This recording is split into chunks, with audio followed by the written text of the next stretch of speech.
जय हिंद। अगर आप हालिया घटनाओं में भारतीय नौसेना में जो हो रहे प्रगति पर अगर नजर रखेंगे या उसके द्वारा जो एक्विजिशन किए जा रहे हथियारों को देखेंगे तो आपको ये संदेह होगा कि बहुत ही जल्दी भारतीय नौसेना कुछ बड़ा करने वाली है, क्योंकि भारतीय नौसेना अपने जितने भी डिस्ट्रॉयर और फ्रिगेट जहाज है उसमें अमेरिकन मेड वो हथियार लगाने वाली है, नेवल गनशिप। आप इन गनशिप को देखेंगे, ये दिखने में छोटे होते हैं लेकिन ये ससुरे बड़ी खतरनाक हो जाते हैं। नेवल गनशिप ये भारतीय नौसेना की किसी भी नौसेना की पकड़ को बढ़ा देते हैं। ये गनशिप जो होते हैं बहुत ही खतरनाक होते हैं। इन्हें 6 क्रू मेंबर चलाता है और ये ऑटोमेटिक होते हैं, जिस वजह से इनका निशाना कभी भी चूकता नहीं है और ये अचूक निशाना लगाते हैं, रडार की हेल्प से ये घूम जाते हैं। और ये समुद्री लुटेरों पे तो बहुत जबरदस्त करते हैं, या फिर जो डाकू वगैरह घुसते हैं, जैसे अजमल का साहब भारत में घुस गया था, वैसे लोग के लिए तो ये व्यवस्था कर देते हैं। इनमें एक और खासियत क्या होता है, ये 15 डिग्री नीचे झुक सकते हैं और 65 डिग्री के आसपास ऊपर उठ सकते हैं। इस वजह से अब हमारी जो नौसेना है इसके अगल बगल में अगर दुश्मन का कोई हेलीकॉप्टर है या यूएवी है या छोटे नीचे उड़ रहे जहाज है तो इसको आराम से मार के गिराया जा सकता है। इसके लिए हमें करोड़ों रुपए की मिसाइल को बर्बाद करने की जरूरत नहीं पड़ेगी। तो ये MK-45 जो नेवल गनशिप है इसे बहुत जल्दी नौसेना में शामिल कर लिया जाएगा। ये अमेरिका से इस समझौते को पहले से किया जा चुका था। ये फुली ऑटोमेटिक है, 6 क्रू मेंबर इसे ऑपरेट कर रहे हैं। देखिए इस गन से ना हम लोग खास करके समुद्री लुटेरों पे तो बहुत तेज से हम हमला कर सकते हैं। समुद्री लुटेरों की बोट छोटी होती है, उस पर ये ऑटोमेटिक हमला करता है, एकदम सटीक निशाना लगाता है उस पर।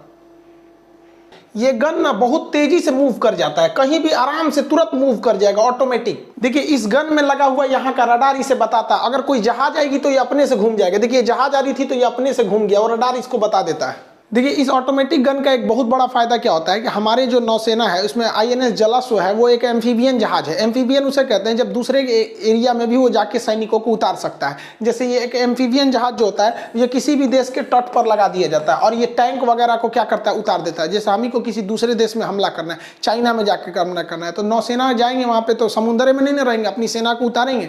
तो सेना को जब उतारा जाता है तो एम्फीबियन जहाजों से उतार दिया जाता है और ये टैंक वगैरह लेके अंदर घुस जाते हैं। लेकिन ऐसा थोड़ी है कि चाइना वहाँ चुपचाप बैठा रहेगा, वो भी तो वहाँ बैकअप फायर करेगा। तो इसके लिए नेवल गनशिप जो होते हैं सब दूर लगा के गनशिप को यहाँ से और उस पर बैकअप फायरिंग दिया जाता है, जिससे कि इनको आगे बढ़ने में बहुत ज़्यादा सहूलियत होती है। इसके अलावा भारतीय नौसेना में अभी पहला जो इसका फ्लीट शामिल किया गया है INS ये जो वरुणास्त्र का, ये भारतीय नौसेना का DRDO द्वारा बनाया गया एक टारपीडो है। टारपीडो समुद्र के अंदर चलने वाली मिसाइल को कहते हैं। इसे सबमरीन किलर कहा जाता है। ये अंदर अंदर मार देती है, बाहर आने की जरूरत ही नहीं है। द्वितीय विश्व युद्ध में हिटलर की नौसेना ने सबसे भयंकर तबाही मचाया था।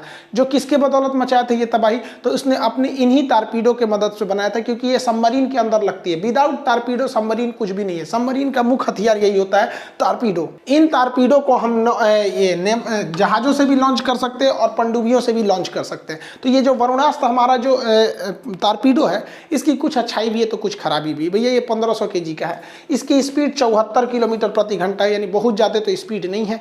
और इसका मारक क्षमता 40 किलोमीटर है। तो 40 एक मारक क्षमता भी कम है, स्पीड भी कम है। तो इसकी कई लोग आलोचना कर रहे हैं, स्पेशली चाइना तो है, लग रहा है जैसे इसके लिए लग रहा है कि ये कोई टारपीडो नहीं, उसके लिए सिगरेट है, किसी काम का नहीं। अरे भैया हम हिंदुस्तान वाले हैं लोग, जुगाड़ बचपन से सीख के पैदा होते हैं लोग, हमेशा हमारे यहाँ जुगाड़ लगाया जाता है।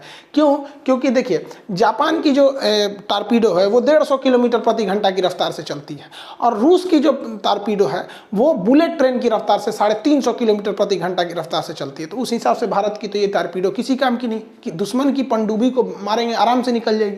ये टारपीडो पानी के अंदर दुश्मन की पनडुब्बियों को भी मार देते हैं सब। अब हम कैसे मारेंगे? मान लीजिए कि हमारी कोई दुश्मन की पनडुब्बी दूरी पर है, 40 किलोमीटर से ज़्यादा दूर है, तो मार ही नहीं पाएगा। उस पर से इतना धीमा जाएगा कि ये भी भाग जाएगा वहाँ पर। तो इसके लिए हम लोग देसी टेक्नोलॉजी को भारतीय नौसेना जोर दे रही है। अब हम इसको कंफर्म नहीं कर सकते क्योंकि सेना से जुड़े चीज़ें बाहर बहुत कम होते हैं। वैसे हम अपने हिसाब से बता रहे हैं कि नौसेना ये विचार कर रही है कि इन टारपीडो को हम रोमियो हेलीकॉप्टर पर सेट कर देंगे। अब मान के चलिए कि भैया टारपीडो का ना स्पीड कम है, ये हेलीकॉप्टर का तो स्पीड ज़्यादा है, ये धड़धड़ा के भागेगा, पनडुब्बी भाग भाग भाग दौड़ा के फिर मार देगा यहाँ पर। इसके अलावे हमारे पास सबसे खतरनाक जो है P-8I है। P-8I को हम लोग सबमरीन हंटर के नाम से जानते हैं, पोसाइडन एयरक्राफ्ट है। इसके लिए भारत बहुत बड़ी खेप में रखा है। एशिया में सबसे ज़्यादा यूज P-8I का भारत ही करता है। अब ये जहाज है, इसकी तो रफ्तार बहुत ज़्यादा है, ये 700 किलोमीटर प्रति घंटा की रफ्तार से चल सकता है।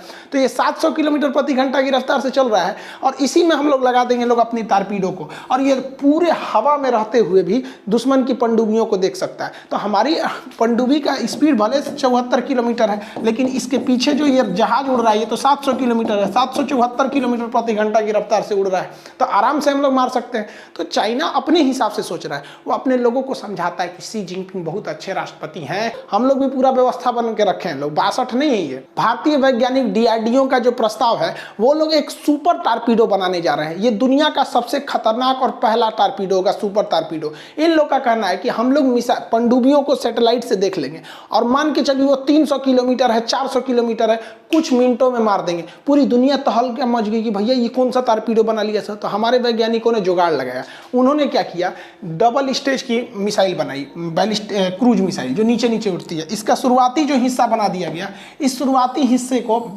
मिसाइल बनाया गया है और इसके पीछे लगा दिया गया है टारपीडो। क्या किया जाएगा, जब इसे फायर किया जाएगा तो ये 700-800 किलोमीटर की रफ्तार पे जाएगी और जब देखेगी इसका सेंसर बताएगा कि नहीं यहीं पे पनडुब्बी है, तो ये उससे अलग हो जाएगा इसका टारपीडो और पानी में घुस के मार देगा। तो अब मैरीटाइम में भी चाइना की दखलंदाजी बहुत बढ़ गई है। रीजन क्या है, हमारे में सबसे बड़ी खराबी है कि अगर हम लोग दिन रात एक करके पनडुब्बी बनाने के लिए लग जाए ना, तो 100 साल में हम पनडुब्बियों के मामले में चाइना की बराबरी करेंगे। ये हम भारतीयों के लिए बहुत शर्म की बात है कि चाइना पनडुब्बियों के मामले में इतना आगे चला गया। 72 पनडुब्बी बना चुका है, वो दूसरे देशों को क्या कर रहा है, बेच रहा है, पाकिस्तान को भी बेच रहा है, और हम लोग अपनी पनडुब्बियों को नहीं बना पा रहे, फ्रांस की मदद ले रहे हैं। तो हमारे वैज्ञानिकों ने देखा कि भैया ये हमारी तो गलती है, लेकिन इसे सुधारने में बहुत वक्त लग जाएगा और जल्दी सुधरेगा भी नहीं। तो इसलिए काम करते हैं कि 2 रास्ते हैं, कोई आदमी आगे निकल गया, कोई पीछे है, इसकी बराबरी करनी है तो अपना स्पीड बढ़ा दो, नहीं तो ओकरे मार के कमर तोड़ दो। तो भारतीय सेना ने सोचा है, नौसेना ने, कि अपना स्पीड तो ससुरा बढ़ ही नहीं रहा है, हमारे यहाँ नेता लोग के उतना पैसा सेना पे देते नहीं है, तो ओकरे मार के कमर तोड़ दो। तो हम लोगों ने बेसिकली पूरा फोकस कर दिया है कि चाइना के सबमरीन को मार के गिराने के लिए। इसी कड़ी में ये सुपर टारपीडो है, इसी कड़ी में हम लोगों ने P8I खरीद के लाया है। दुनिया में, एशिया में सबसे ज़्यादा P8I हम ही लोग यूज कर रहे हैं। तो ये सारी चीज़ें हैं जो नौसेना के लिए आगे बढ़ रही है।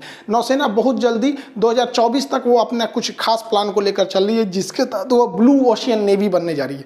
ब्लू ओशियन नेवी उसे कहते हैं जो दूर समुद्र में भी बिना किसी रसद सप्लाई के भी एक अच्छे ऑपरेशन को अंजाम दे सकती है। भारतीय नौसेना का जो अगला टारगेट है वो रेल गन को विकसित करना है। रेल गन अभी क्या है, सैन्य क्षेत्र में एक बहुत बड़ी उपलब्धि है रेल गन पे भारत में काम किया जा सकता है। DRDO ने भी कहा है कि हम रेल गन बनाने में सक्षम है। ये इतना खतरनाक गन है कि सोचिए अगर इसको 10 मिनट चला दिया जाता है तो इसका बंदूक का नली गल जाता है, इतना खतरनाक ये रेल गन है।